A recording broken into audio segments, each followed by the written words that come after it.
Keep gas meters well clear of potential ignition sources to reduce risk and meet safety expectations. Position the meter so there is at least 3 feet of clear space from operable windows and doors where local codes or utility policies require that distance. Mount meters at a height and on a firm surface so valves and connections are visible and accessible for inspection and shutoff without moving shrubs or storage. Protect meters from vehicle impact by installing barrier posts set in concrete at a minimum depth and placed to stop a typical car while leaving service clearance for technicians.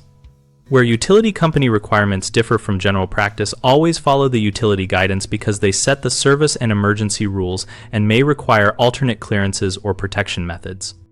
If the meter is near a walkway, keep the route unobstructed and ensure any plantings are trimmed back regularly, so roots or branches do not interfere with piping or regulator vents.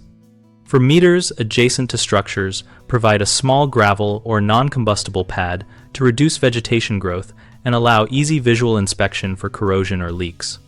Common mistakes include placing meters too close to operable windows or doors, which raises the chance that a gas leak could reach an ignition source. So move the meter or provide a 3-foot separation and consult the utility for any exceptions. Another frequent issue is inadequate physical protection from vehicles or heavy equipment. Add properly anchored bollards or posts and confirm they do not obstruct meter access.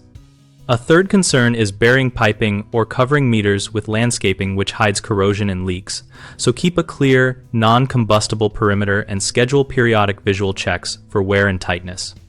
BigHomeProjects.com connects homeowners with local contractors who can evaluate meter siting and install protective measures while following utility access rules. We also run a discussion community where homeowners and contractors exchange practical tips, code experiences, and real-world solutions.